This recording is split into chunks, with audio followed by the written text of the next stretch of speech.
into the number on your name tag. Don't worry about that right now. Just grab a seat. We're going to get started in the next minute, minute and a half. Thank you very much.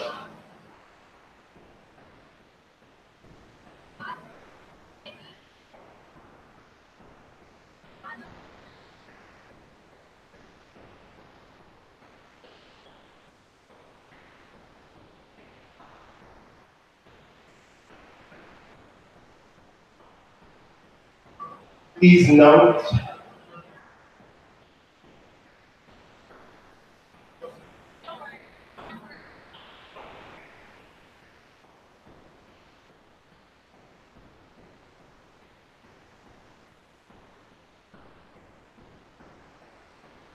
Hola, buenas tardes. Si necesitan interpretación al español, por favor acudan aquí a la mesa a la derecha. Tenemos equipo.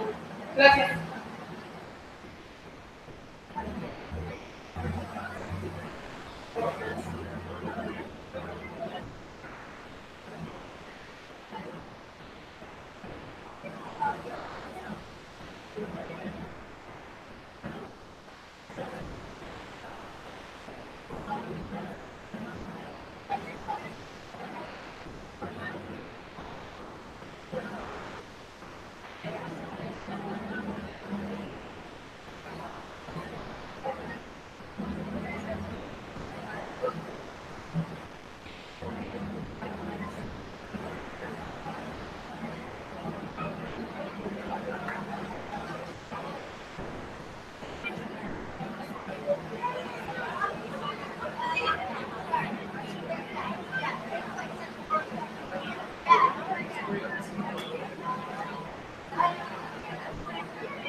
Translation equipment for this, or is there simultaneous going on from the stage? Equipment, it's simultaneous. Okay, very good. So we're on that table. That's it? Oh. Thank you.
Good afternoon, everyone. This is louder than I thought it would be. All right, welcome. So we are going to get started in our conversation about the passage of the Main Street Employee Ownership Act. In a moment, yeah, we'll get there. In a moment, Mo Manklin's going to run down how this forum is going to work for our conversation. But I first wanted to welcome you all. My name is Esteban Kelly, and I'm the Executive Director for the U.S. Federation of Worker Co-ops. Okay.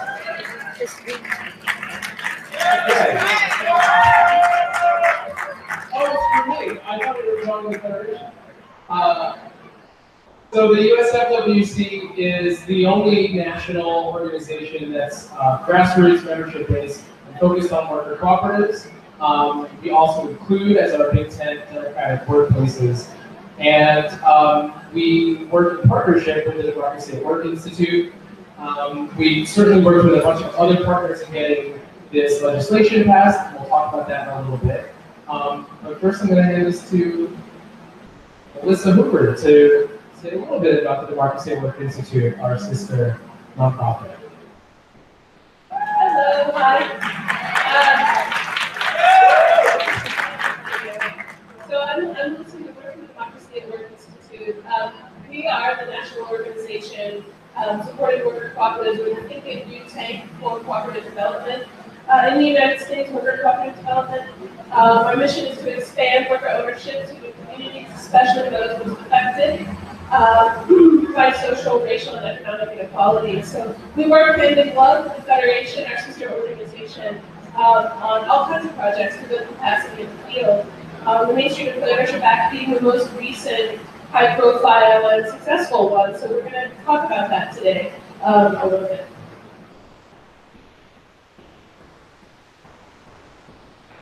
All right, hi everybody. My name is Mo Mankling. I am the Communications Director of the U.S. Federation of Worker Cooperatives.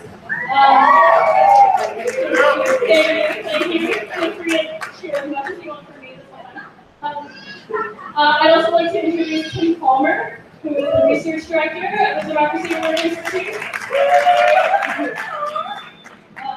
The four of us on the team are kind of the ones who spend a lot of time thinking about it. While it's a huge team effort, both within our organizations and across many other organizations, we're the ones that are kind of looking at specific sentences and specific words.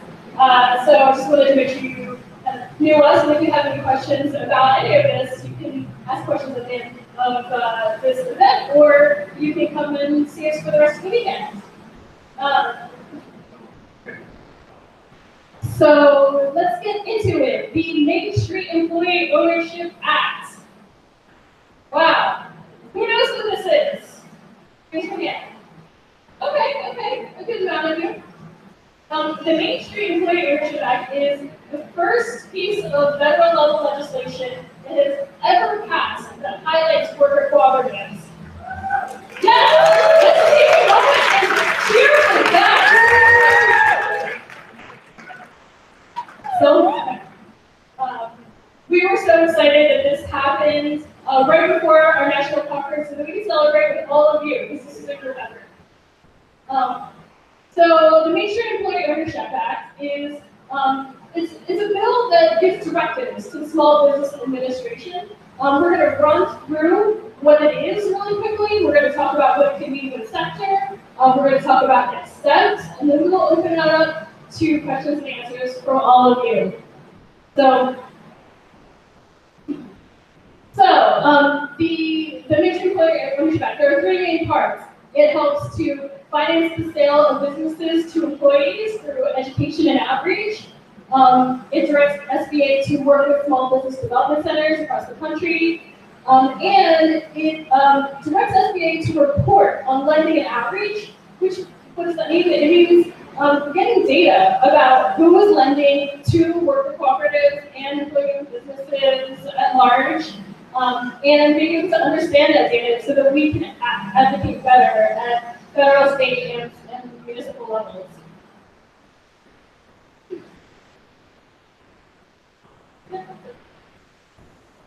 Okay. I'm going to run through these really quickly, and then you can feel free to ask questions afterwards. So we want to make sure this is an educational moment. So the first part of the act is definitions. It defines like, what an employer-owned business is, that is worker cooperatives, and ESOPs, which are employee stock ownership plans. The Mainstream Employee Ownership Act calls for the expansion of 7(a) loans, and basically what that means is the Small Business Administration underwrites loans to worker co-ops that are given by lending institutions. So if you're getting a loan, the government will underwrite it to make sure it's a more stable loan. I'm sorry, I'm trying real hard here. Okay. This act furthers outreach to investment companies and microloan programs. So make sure the SBA reaches out to businesses that could be sold to their employees and tells them that worker ownership is an option for them. I know I'm reading through these really quickly, but there'll be plenty of time to ask questions. Through this act, there will be an establishment of a small business employee ownership and cooperative promotion program that helps people understand what is succession planning, leadership training in the conversion process, and understanding what are the financing options to make that conversion happen. This is an opportunity to talk about, this is what the outreach and assistance looks like. So this outreach goes through SBA to small business development centers, and you can see the logos of people that are all around this room that are all going to play a part in making this happen. So you'll see work from lenders, cooperative development centers, local, regional, and national cooperative associations like Federation, like NCBA-CUSA, the American Sustainable Business Council. And then, like I said, there will be an amendment to report on what does the lending look like.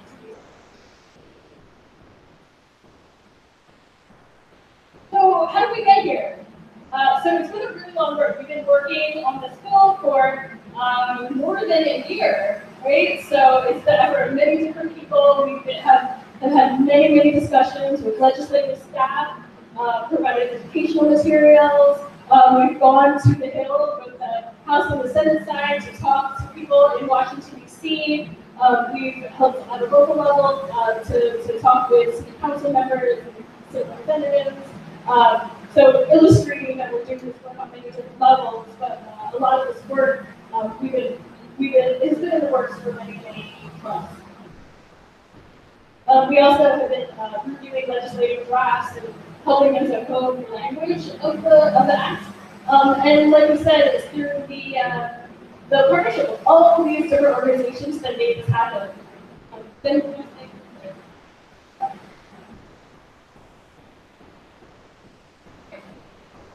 Awesome. So, for the Federation, that means the way we felt empowered to be able to do this work is by understanding the needs of you all, of our members. So through our Policy and Advocacy Council, shout out to all the people who are on that council that show up every month to talk about this work and help provide feedback. I love every single one of you. Through technical assistance, understanding cooperative developers, what are the pain points for worker owners, and actually just hear this straight from worker cooperatives themselves, and through our membership visits to any meeting. And to understand like, what this actually could mean to the field, I'm going to hand it over to Esteban. Thanks, Mo. So we've already started seeing a fair amount of mainstream press coverage in the mainstream media, and that in some ways kind of foreshadows the implications of this legislation. I mean, the implementation hasn't happened yet. We're going to talk about that in a minute, but the impact is already beginning, which is that it kind of pushes worker ownership, worker cooperatives certainly, and employee ownership into the limelight, into the mainstream, where certainly at the level of small business development centers and people who think about entrepreneurship, people who think about succession planning, retiring business owners can begin to consider and have a broader perspective of the options that worker ownership provides. And the connections that we have within this broader solidarity economy, and the sort of tangential and related components, whether that's through ESOP programs, the sort of surge in worker comp conversions, the professionals that are involved in that work, offering things like technical assistance, and then all of the organizing that we do, that you all are connected to on the ground, state level, city levels, and certainly federally, the work that we're involved in. So that is already something that we're beginning to feel, having the news ticker at CNN talk about this legislation. It's also having ripple effects internationally. I've been fielding questions from the Japanese and from the Europeans, and even from worker co-op folks in South America. What is Main Street? They're like, congratulations on this thing. I don't know what Main Street means. So I've helped them explain that it's this cultural touchstone in the United States, at least, that kind of signifies the opposite of Wall Street. That it is representative of small business, local business, family-owned business, businesses that reflect the values and integrity of communities, and that we get to now be part of center stage in that. So it's really a point of pride for us to be associated with that terminology in ways that affects things like the broader implications of electoral politics.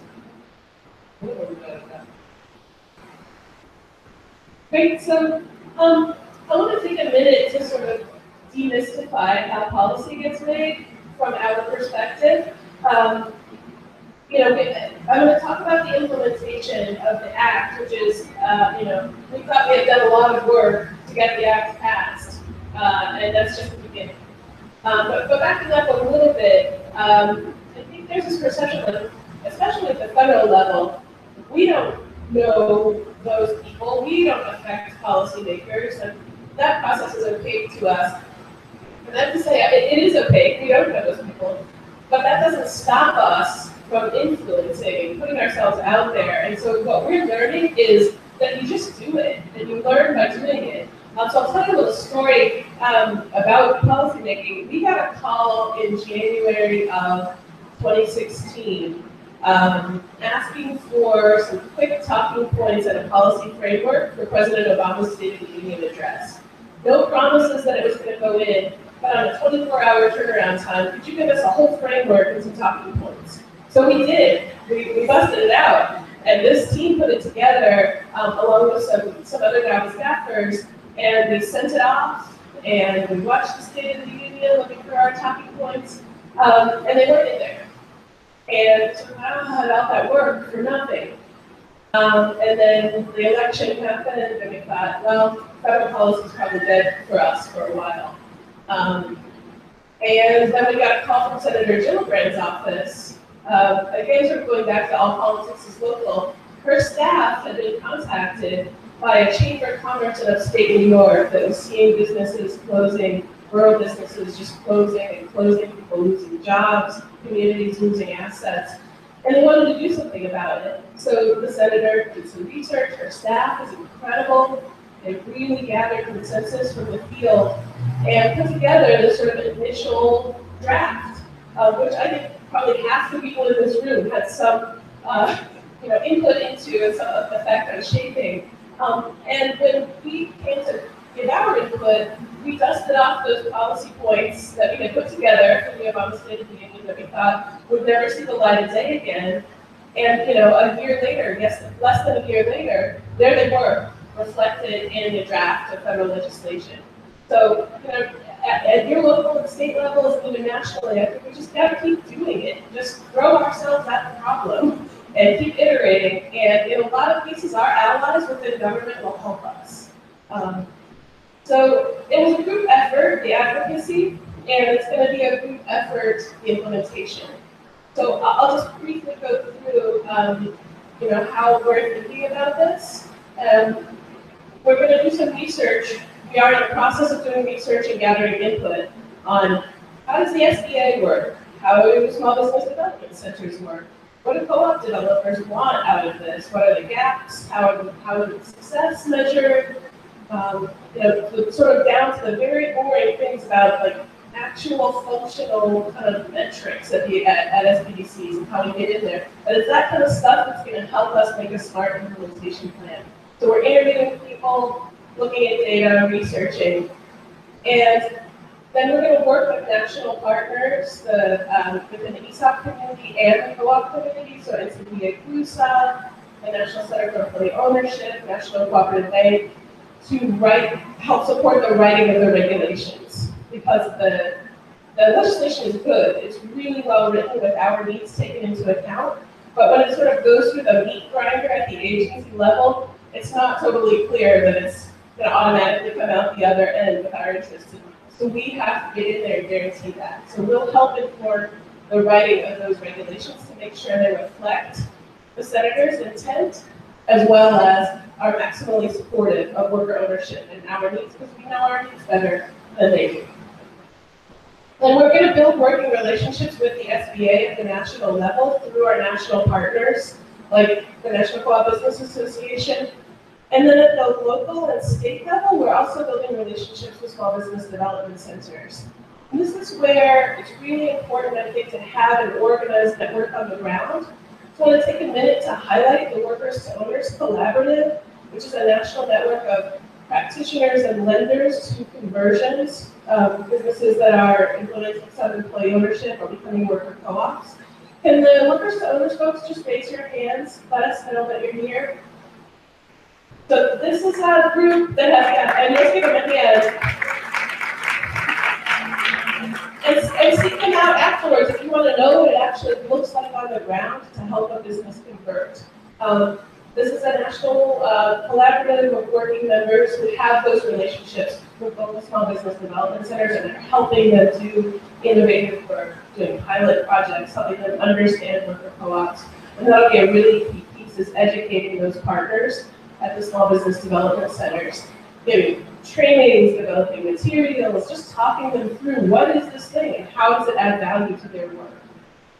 And then finally, we are educating our field about how to talk to those small business development centers, and sort of this translation has to happen between how we think about the world and how those small business development centers think about their work. So our field has a role to play in getting up to speed with how SBDCs and SBA work, the language they use, how they measure success, and coming over to how they do things. So the implementation plan is really intended to be comprehensive. It's collaborative. It's going to be research, it's going to be people, and it'll be educational materials.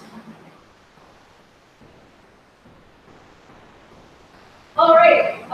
So now the good stuff. Melissa really outlined all the work that we have ahead of us, and the only way we'll be able to do that is with everybody in this group, right? So these are the ways that you can get engaged. We also have handouts at the Federation table that goes over a lot of this stuff. We need to hear from you, right? We need to understand what are the challenges that you all have as you're applying for loans and trying to get financing for your work, particularly if it has to do with small business administration. Number two, help us map out SBDC relationships. So y'all are organizers, y'all are in your communities doing the hard work, And we know that a lot of you are in relationship with your local small business development centers. And if you are, we want to know. Find one of us and tell us. Tim here is doing a lot of that work right now. And it's going to be really important that we understand who has connections so that we can move this forward really quickly. Number 3, support our work. A lot of you in this room are sustainers of the Federation. Give a cheer for the sustainers for the Federation. Your support helps us to do this work. It helps pay my job, currently. It helps to pay all of us being able to do the work of meeting with policymakers, providing feedback. We wouldn't be able to do that unless we have those funds that we can just use to push this forward. And then finally, become a member of the Federation. When you're a member, you can join the policy advocacy member council. You can be there monthly to provide feedback and tell us what's going on the ground. And just be in community with all this work that we're doing. So please find one of us and just get connected. So now we want to hear from you. So we want to hear your burning questions. Zen Trenholm has the microphone over there. If you have a question, please raise your hand and then we'll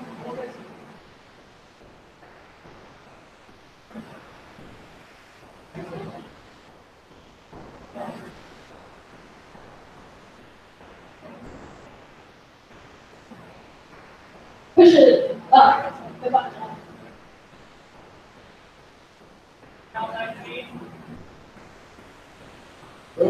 Yep.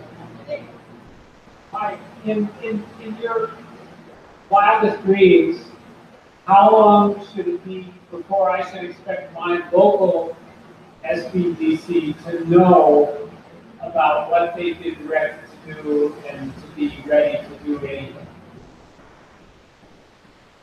So I think that's not a passive process. We have to start that right now. So I don't think we can ever necessarily expect them to know.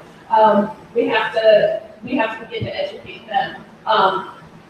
We are working with with the America's SBDC, which is their trade association, as well as with the SBA.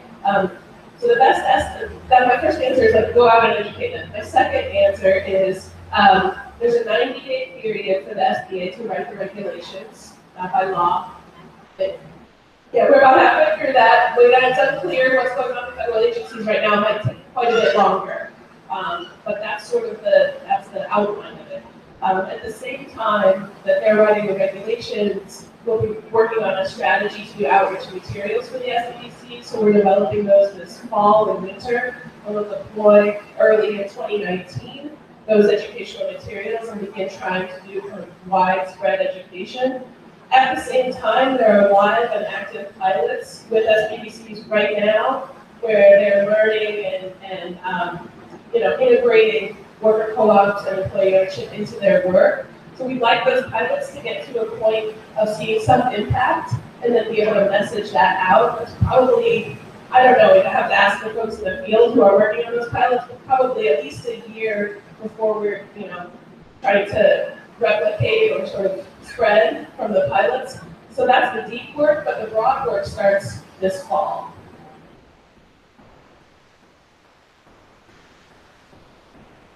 Hey guys, wonderful job.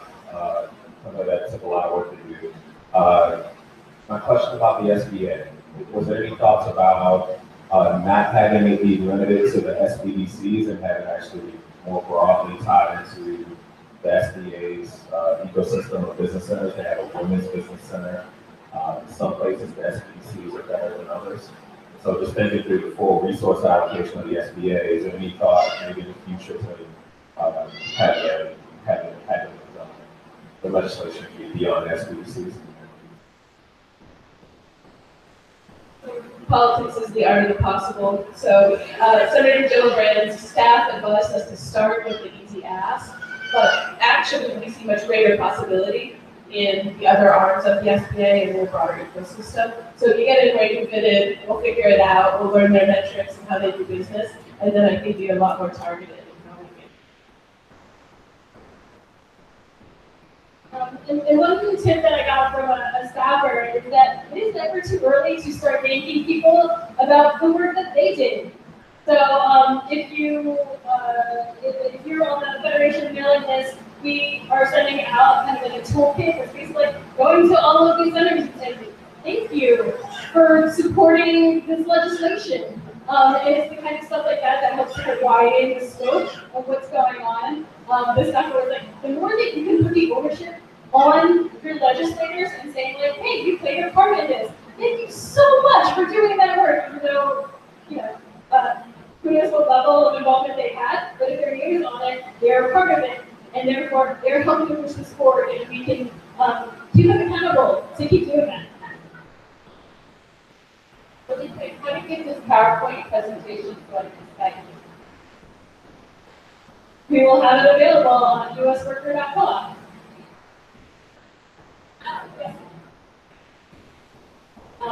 So we also recorded a webinar that is just a longer version of what we just did.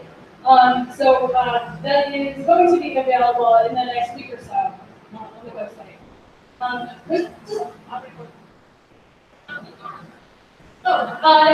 Our wonderful conference coordinator said it will be on the app. So check your Worker Co-op National Conference app. One more question, and then we have to wrap it up. But please feel free to reach out to any of us during the rest of the weekend.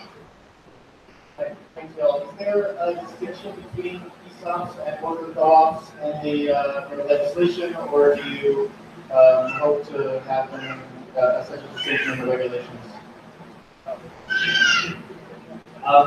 No is the answer. The legislation is written to be broadly about employment as a whole, and that was actually really a crucial way to help get it passed, was to partner with the ESOP community and to push forward employee ownership as a whole. So as a result, the SPDCs that will be implementing this will be talking to prospective selling business owners, for example, about all forms of employee ownership. So actually, I think that's largely strategically better for us because it allows you to put worker co-ops in a larger framework. I was just going to say that last point to underscore that. It actually helps us that there's not a distinction between ESOPs and worker co-ops. Usually when they add that distinction, that's to our detriment. So no, there is not a distinction, and that's a good thing. It actually is part of why we have much broader reach through this. I just want to say one last thing for those of you all who may not be as familiar with how our organizations work together. So DAPI does a lot of the research and background. We advise and consult, but we don't advocate. We're not lobbyists. We don't do advocacy. And then we'll help with the implementation. The Federation is an advocacy organization. They go and throw their weight around and get out and pound the pavement. And so together, I think it's really important to understand that's the power of the sister organizations. I did want to say one more piece about that, which we'll talk about throughout the weekend and in the member meeting tomorrow, which is that it's also not just the Federation as this sort of big national sort of think tank, but it really is our grassroots. So that's both the members individually, but also the deep importance of our local networks. So whether those are at the state level, like in Maine and in Vermont, or at a city or county level, like in New York or in the Bay Area, or in Madison, that ground game, what you did with the delegations to get here is a perfect example of that. The more we can do that and do not just Hill visits, but going to state houses, going to city councils, that's how we get this stuff done. There's only so much I can do from Philadelphia or from Oakland as our national organization. So yes, that's how we work in tandem, but it's also the Federation's connection to our local chapters and our local partners in those networks. And then how we link up with other social movements, alt labor, freelancers, and in this case, ESOPs to get it done. Thank you so much for coming and learning a little bit more and celebrating with us. That is really honestly the biggest thing, is being able to be together. And say, we all did this together. It wasn't the four of us, it was all of us. So one more round of applause for all of you.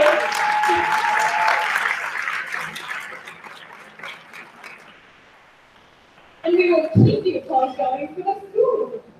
That has been beautifully provided for us in the back. So, a couple announcements. There is childcare in the back left corner of the tent if you need it.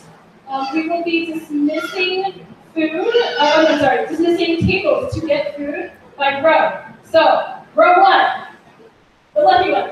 Row 2, row 3, row 4, row 5. All right. So I will dismiss all of you to go in turn, and then we'll all eat together and celebrate together. All right. If you have any other questions about the make sure you're clear your back, come to our member meeting tomorrow. We're gonna have a breakout of the policy, and you can ask more questions there. All right. Row 1, please go get